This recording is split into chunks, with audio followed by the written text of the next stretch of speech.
안녕하세요, 투자자 여러분. 주하부TV입니다. 오늘은 일요일 아침이고요. 예, 아, 지난 금요일 날 미국 증시가 하락하면서 주말에 좀 마음이 편치 않으실 것 같아요. 저도 그렇고요.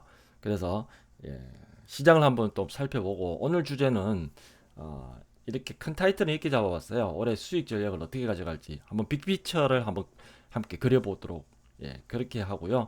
그리고 현재 좀 불안한 시장을 어떻게 생각을 하고 대응을 해야 하는 게 좋을지 그거에 대해서 한번 같이 생각해 보도록 하는 시간을 갖도록 하겠습니다.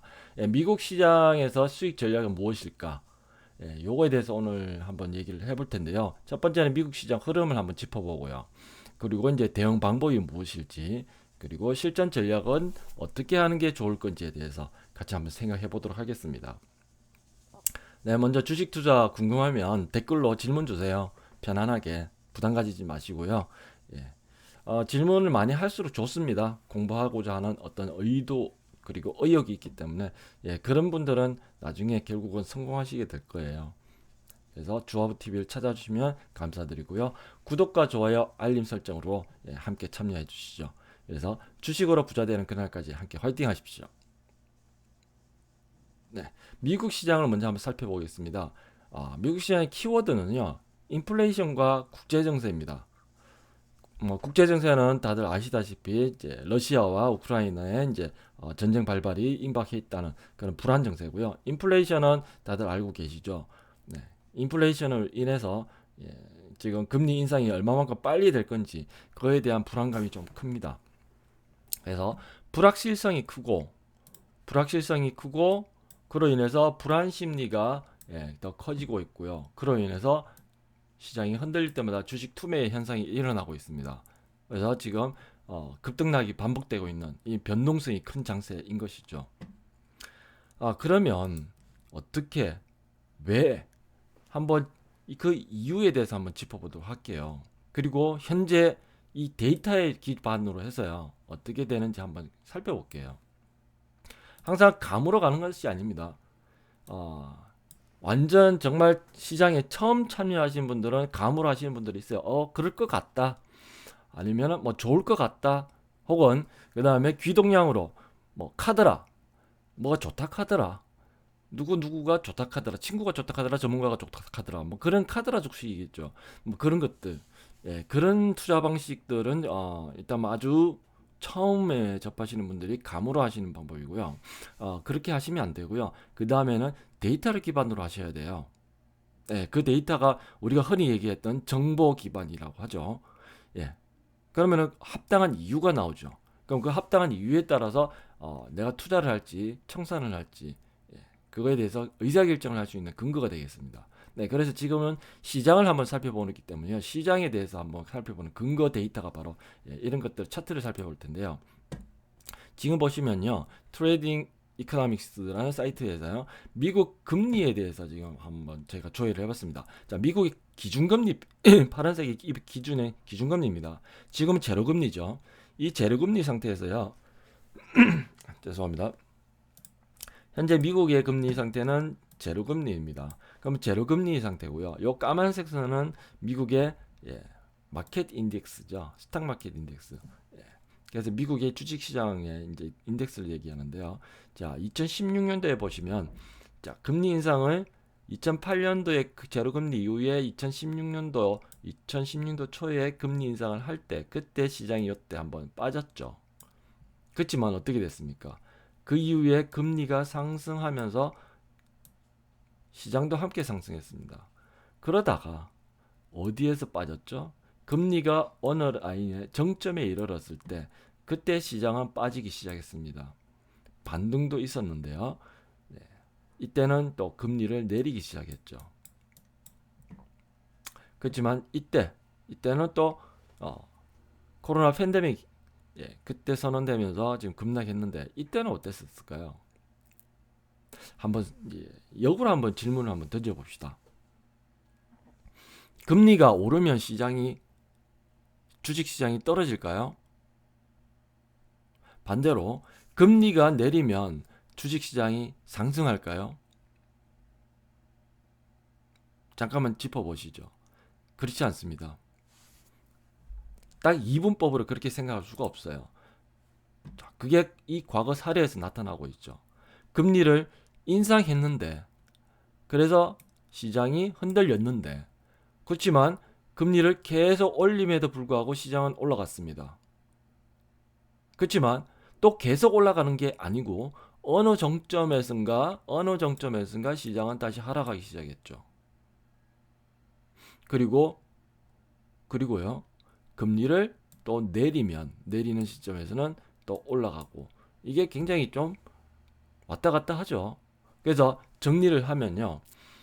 금리가 제로 금리 상태에서는 절대 주가에 꼭지점이 오지 않습니다. 이때 주가의 꼭지점이 왔나요?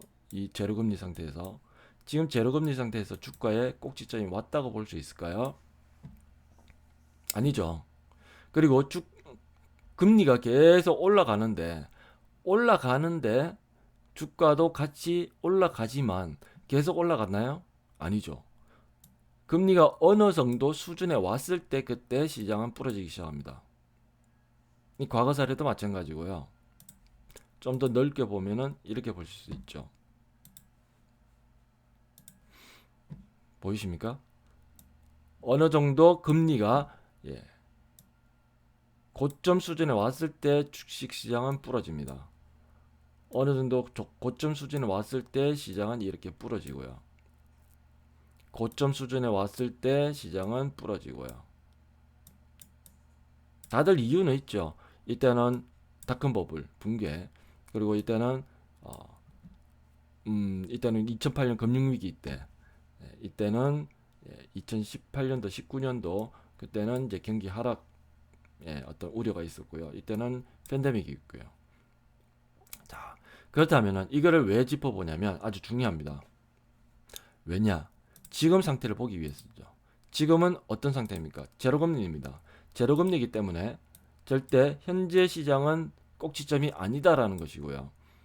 이게 어떤 우크라이나 사태라든지 금리 인상의 어떤 폭을 크게, 지금 예상들은 0.25 또는 0.5라고 얘기하는데요. 0.5 이상 올라갈 가능성은 지금 거의 없고 0.25냐 0.5냐 갖고 하는데, 만약에 0.5를 올렸을 때 그때는 시장 우려했던 예상처럼 좀 큰 폭으로 상승한다, 인상한다, 그러면은 여기서 불안해서 좀 흔들릴 수 있어요. 그렇지만 다시 올라갈 겁니다.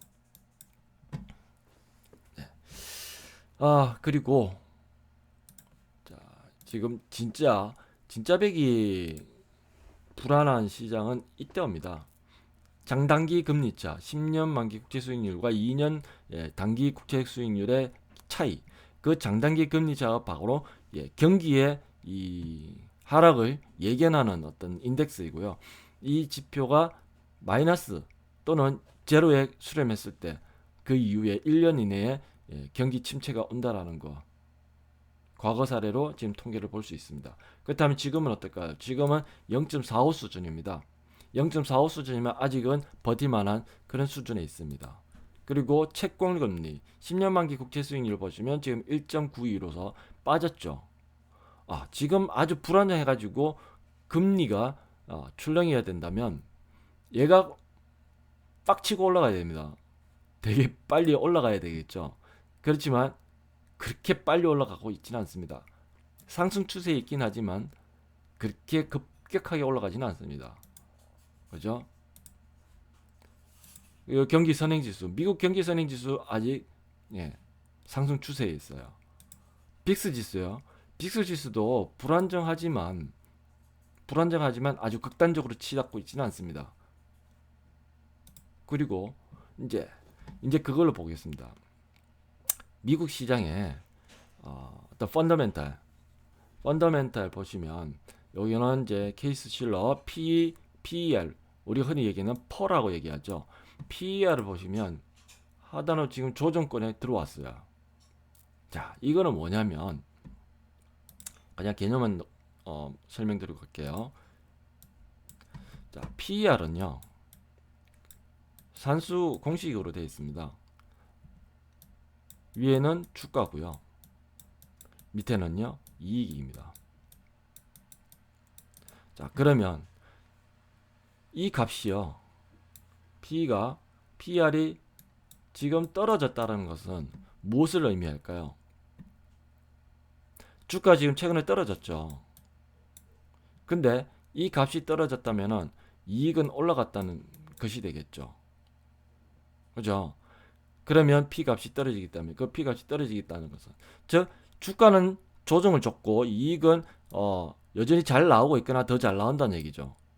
그렇다면은 무엇을 의미할 수 있냐면 거품이 우리가 작년까지 많이 얘기했던 거품이 주식시장의 거품이 어느 정도 소멸되고 있다라고 볼 수 있어요. 그래서 적절한 어떤 가치만큼 수렴하고 있다라고 지금 분석을 해볼 수 있습니다. 예, 그리고 시간이 지금 많이 지나고 있는데요. 지금 편안한 마음으로 봐주세요. 네. 그 다음에 지금 살펴볼 것은요. 인플레이션은 금리 인상 속도와 관련이 있고요. 현재 공식적으로 발표는 안 했습니다. 네, 지금 제가 앞서서 좀 더 설명을 드렸는데요. 자, 지금 가장 큰 게 인플레이션인데 인플레이션은 유발되는 게 금리 인상의 속도, 금리 인상을 얼마나 빨리 올릴 거냐라는 것이 이제 키워드이고요. 그럼 이거는 지금 페드에서는 한 번도 발표를 몇 번 올리겠다고 공식적으로 얘기한 적은 없어요. 시장에서 이제 추측이 들어가는 거죠. 네. 그 뉘앙스를 페드 의장의 발표 뉘앙스를 봤더니 그리고 그 점도표를 참고해서 봤더니 1년에 5번 올릴 수 있겠다. 혹은 내년까지 8번 올릴 수 있겠다. 이렇게 시장 참여자들이 추측을 해낸 겁니다. 그것이 지금 어떻게 시장에 이미 반영되고 있어요. 그렇기 때문에 주가가 떨어지면서 반영되고 있다고 볼 수 있어요. 예, 그렇다면은 지금 어떻게 될지는 3월 16일 날 가봐야 합니다. 3월 16일 날 첫 번째 페드에서 금리 인상을 발표를 할 텐데 그때 얼만큼 올리는지는 실제 팩트를 확인하고 가시죠. 때문에 국제 정세는 전쟁 발발의 어떤 위험이 있는 거죠. 그러면 국제 유가가 올라갈 거고 미국 인플레이션이 올라가게 될 거고 그러면은 금리 인상의 속도가 빨라질 거라는 그런 우려가 있습니다. 그렇다면 한번 지금 수준에서 한번 살펴볼게요. 뭘 살펴보냐면 천연가스 가격을 한번 볼게요. 보시죠. 러시아가 전 세계 천연가스의 25%를 공급하고 있다고 하는데 지금 전쟁으로 인해서 천연가스 공급이 끊기게 되면 천연가스 가격이 급등할 것이 이제 저명한데 그런데 지금 보시면은 이번 달에 천연가스 가격이 하락이에요. 지금 일봉 추세도 하락하고 있죠. 이건 왜 이럴까요? 물론 국제 유가는 상승 중에 있습니다. 상승 중에 있지만 얘도 기술적 분석으로 보면 이걸 주식이라고 생각하면 다음 달에는 조정을 받을 어떤 상황에 와 있어요.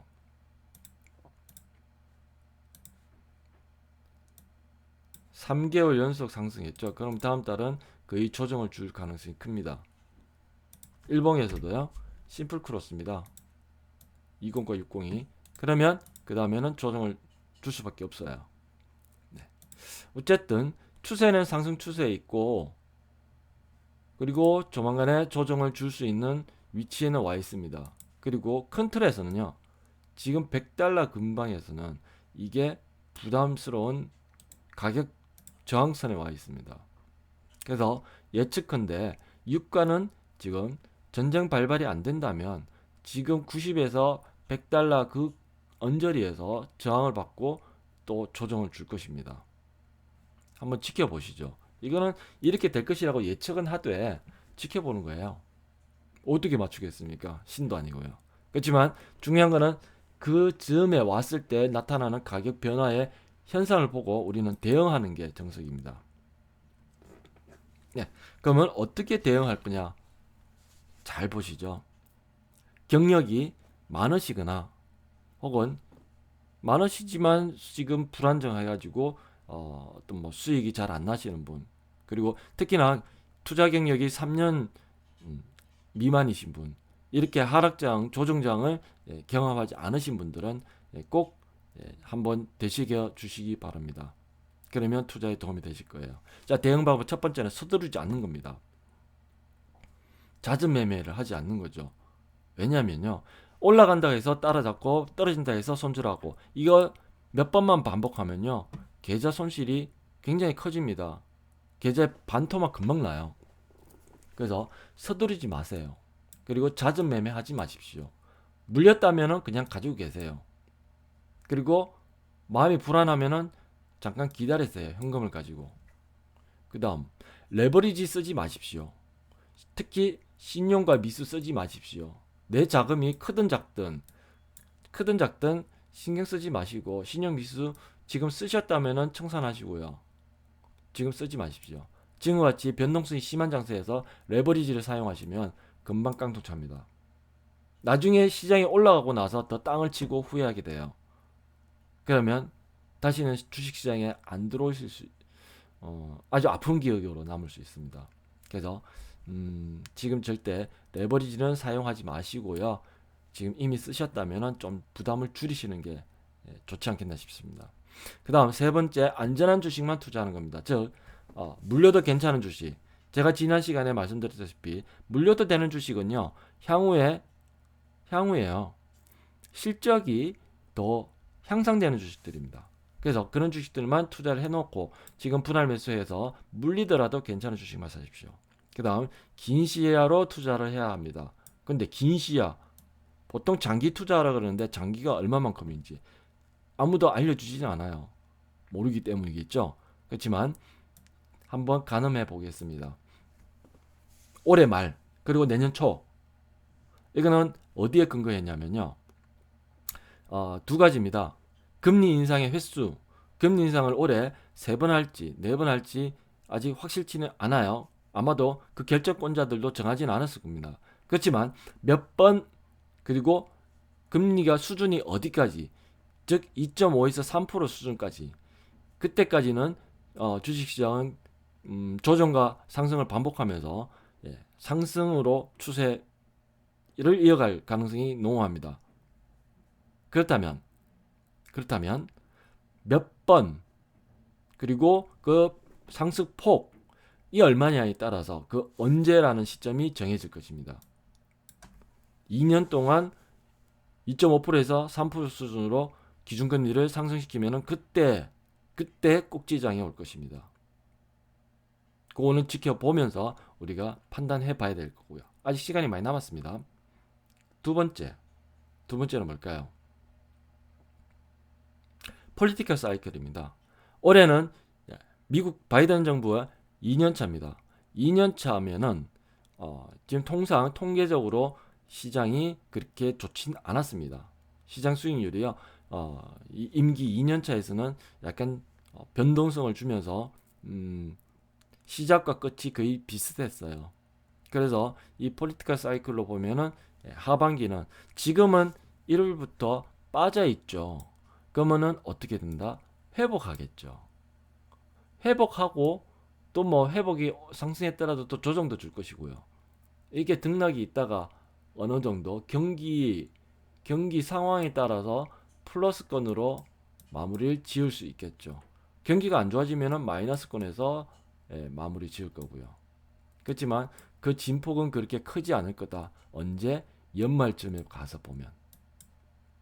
연말쯤에 가서 보면은 지금 1월부터 크게 변동은 주고 있지만 쭉 가서 12월 말에 가서 한번 보시죠.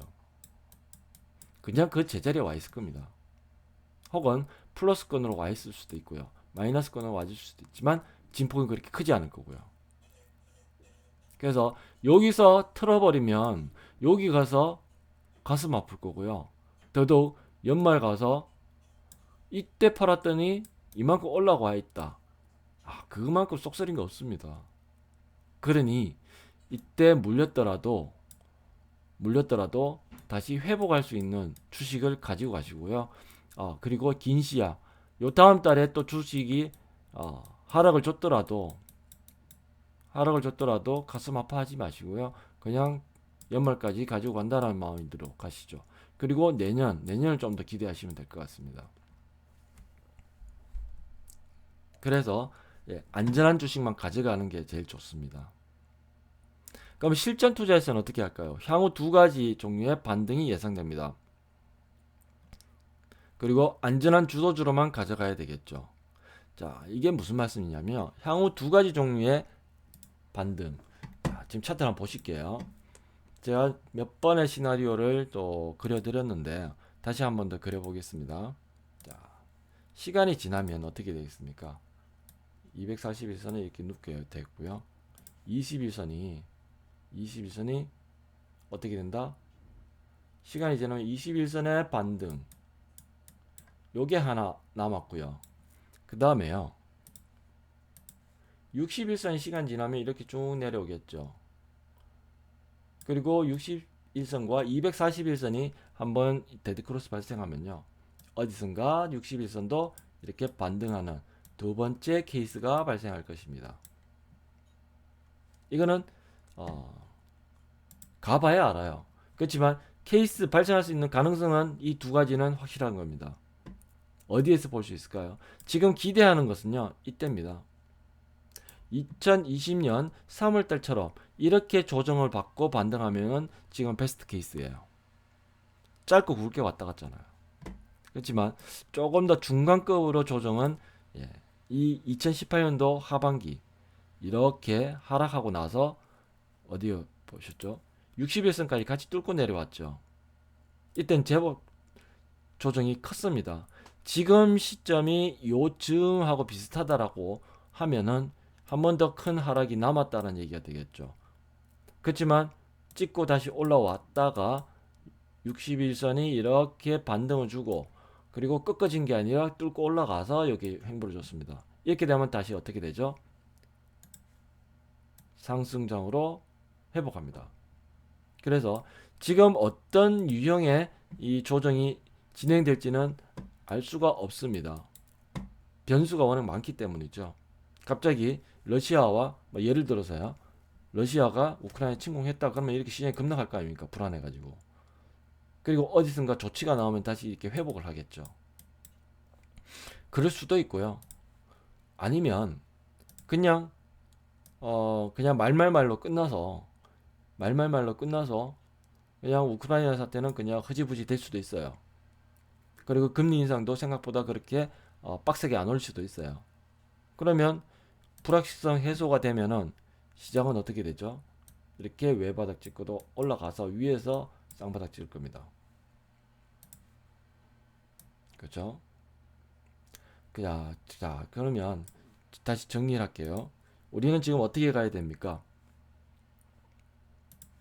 자, 두 가지 시나리오를 염두에 두고 시장 대응을 하는 겁니다. 21선이 이렇게 어디선가 이렇게 상승 반등을 주고요. 다음 주일 수도 있어요. 혹은 다다음 주일 수도 있습니다. 혹은 3월 16일 이후일 수도 있어요. 그건 아무도 모릅니다. 그렇지만 이렇게 됐을 때 21선의 상승 반등을 주면은 그때는 주식을 사야 되겠죠. 파는 게 아니라. 자, 그 이후에 한 번 더 떨어졌다고 칩시다. 그러면 어떻게 될까요? 61선이 이렇게 빠지겠죠. 이렇게. 그리고 어디선가 61선이 돌겠죠. 그러면 어떻게 해야 된다? 이때 주식을 더 많이 사는 겁니다. 어떤 주식을? 물려도 되는 주식을. 아시겠죠? 물려도 되는 주식은 또 뭐가 있겠습니까? 실적이 확장되는 주식입니다. 실적이 확장되는 주식. 그리고 전기차, 리오프닝, 반도체, 금융 이 섹터가 지금 현재 시점에서는 주도주 군에 들어가 있습니다. 전기차는 제가 말씀드렸지 테슬라이고요. 업황의 확장세에 들어가 있습니다. 그 다음에 리오프닝은 호텔 그리고 그다음에 여행주 그 다음에 항공주 이런 섹터가 들어가 있겠고요. 반도체는 뭐 다들 아시다시피 비메모리 반도체 부분이고요. 메모리 반도체도 지금 반등권에 들어와 있습니다. 그 다음에 금융은 금리 인상의 수혜주죠. 천천히 길게 보시는 주식이 되겠습니다. 네, 그리고 그러면 그런 것들 중에서 제일 좋은 거는요. 지수 ETF입니다. 제일 안정적인 거 안전한 주식의 가장 1번은 지수 ETF예요. 그리고요. 두 번째 중간 정도 리스크는 업종 ETF예요. 뭐 전기차 ETF가 됐던 혹은 리오프닝도 그런 ETF들이 많이 있습니다. 그 다음에 금융 ETF도 있고요. 그 다음에 안정도는 가장 낮지만 수익률은 가장 높은 게 개별 주식이 되어 있고, 그 주식 중에서도 주도주를 가지고 가시면 물려도 괜찮고, 흔히 얘기하는 요즘 많이 하는 존버 해도 괜찮은 주식입니다. 조건은 실적입니다. 올해 가장 키워드는요, 실적이에요. 아시겠습니까? 정말로 중요합니다. 그래서 마지막으로 하나만 더 보고 갈게요. 로블록스. 자, 로블록스는 뭐 게임주지만 이게 핫한 이슈는 뭐죠? 네, 메타입니다, 메타. 그렇다면 메타버스가 지금 산업이 확장되고 있지만 캐즘 이론이라는 걸 보시면, 캐즘이라는, 자, 전기차하고 한번 비교를 해볼까요? 전기차는요, 지금 테슬라가 핫하게 올라오면서 전기차 시장, 예, 그리고 전기차 관련 주가들이 크게 관심을 받았습니다. 그런데 따지고 보면요, 19년도 하반기, 특히나 3분기, 자, 지금 보실게요.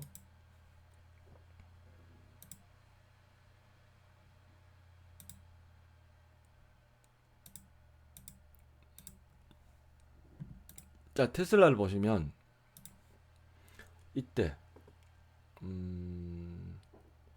19년도 3분기 이때 주가가 떴죠. 그런데 그 이전부터 영업활동 순현금 흐름은 상승 플러스로 들어왔고요. 그리고 매출 총이익, 영업이익도 이때부터 올라오기 시작했습니다. 그리고 특히나 영업이익이 플러스로 난 게 3분기부터였어요. 3분기 연속. 그래서 주가는 이때부터 뜨기 시작한 겁니다. 그러면 그 이전엔 전기차가 없었습니까? 전기차가 계속 있었어요. 모델 S도 나와 있었고요. 그러면 이때는 주가가 왜 이랬을까요? 이걸 캐즘이라고 그래요. 캐즘 구간입니다. 이 캐즘 구간은요, 아직 실적이 확인이 안 되고 시장에서 대중화가 되기 힘든 그런 시기예요. 제품은 그리고 기술은 계속 나와서 시장에 릴리즈 됐지만 사람들은 아직 퀘스천을 갖고 있는 거죠.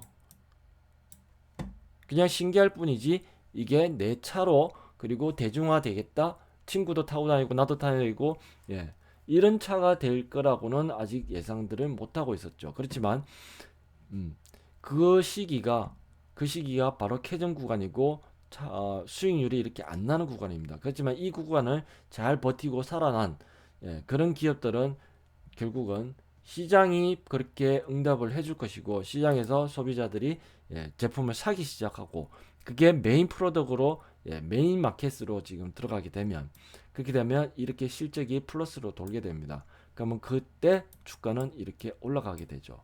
자, 그러면 지금 메타버스 시장이 과연 그럴까요?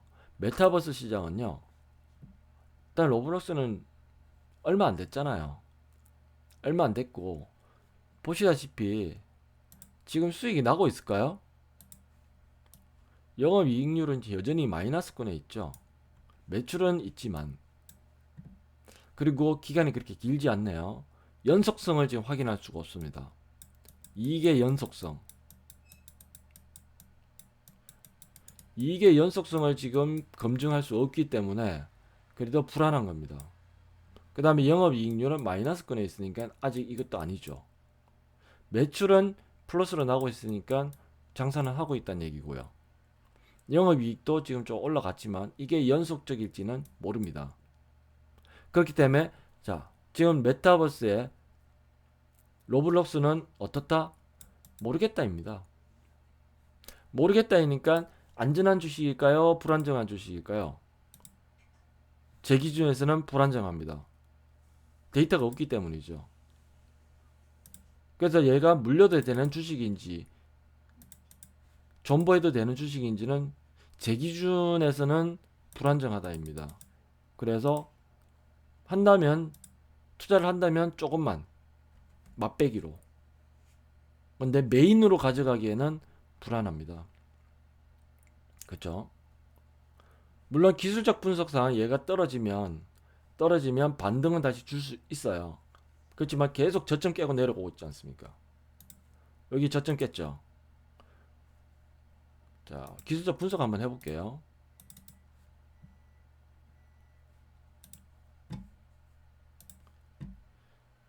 자, 지금 직전 저점을 깼습니다. 깨고 반등을 했는데 여기서 저항이 됐죠. 다시 돌파하고 올라가야지만 정상 복귀인데 못 올라갔습니다. 어떻게 됐죠? 저항받고 이렇게 다시 꺾어져 버렸어요. 자, 2차 단기적인 이 저점도 붕괴를 해버렸어요. 지금 올라오면 어떻게 될까요? 만약에 여기를 저항받는다면 또 빠질 겁니다. 계속 이런 식으로 지하실을 파고 내려가게 돼요. 다시 올라오려면 이 저항들을 다시 뚫고 올라가서 그리고 지지하고 다시 올라가야 됩니다. 뚫고 올라와서 다시 지지하고 올라가야 돼요. 그런 흐름이 나와야지 얘는 제대로 갈 수 있을 겁니다. 이렇게. 지금은 어떤 추세다? 하락 추세다라고 볼 수 있습니다. 물론 연속적으로 1개월, 2개월, 3개월 고점 돌파하고 3개월 연속 빠졌기 때문에 다음 달에 반등을 줄 수 있는 구간에는 진입할 것 같습니다. 그렇지만 이건 예측이고요. 예, 가능성일 뿐이고 그렇게 된다면 어떻게 할까라는 게 고민이시겠죠. 제가 추천드릴 수 있는 거는 물량 부담이 좀 있으시다면 좀 줄여주시는 게 제가 추천해드릴 수 있는 방법입니다. 이거 말고도 똘똘한 종목이 너무 많아요. 그래서 한 종목이 너무 몰빵하지 마시고요. 저 종목이 좋으시면은 계속 길게 가지고 가시되 너무 그건 하지 마십시오. 무리하게는 가져가지 마십시오. 네, 그래서 다시 시장이 안정될 때까지는 무리하지 말자. 그리고 반등은 줄 텐데 어디선가 1차 반등은 21선이 돌아설 때가 1차 반등 구간이고 이때가 진바닥의 첫 번째가 될 것입니다. 그 이후에 그 위에는 봐야 알 수 있어요. 올라갔으면은 이때는 정말 진바닥일 거고요. 그게 아니라 여기서 떨어졌다가 다시 이렇게 올라가게 될 때 그때는 이때가 진바닥이겠죠. 그렇지만 현재 기준에서는 이게 돌아가는 이 시점이 진바닥으로 우리는 간주하고 갈 수밖에 없습니다. 그 다음에는 또 흘러가는 대로 또 분석해서 대응을 해야 되겠죠. 네, 오늘 휴일이어서요. 좀 긴 시간 제가 지금 말씀을 드렸는데요. 지금 불안정한 시장 그리고 굉장히 말이 많은 시장입니다. 다들 평정심을 가지시고 느긋하게 시장 대응을 하시고 올 연말에 그리고 내년 초에 같이 계좌에 플러스 되고 그 계좌 쳐다보면서 좀 웃을 수 있는 그런 우리 주어버 패밀리가 되셨으면 합니다. 네, 긴 영상 봐주셔서 감사합니다. 편안한 주일 되십시오. 감사합니다.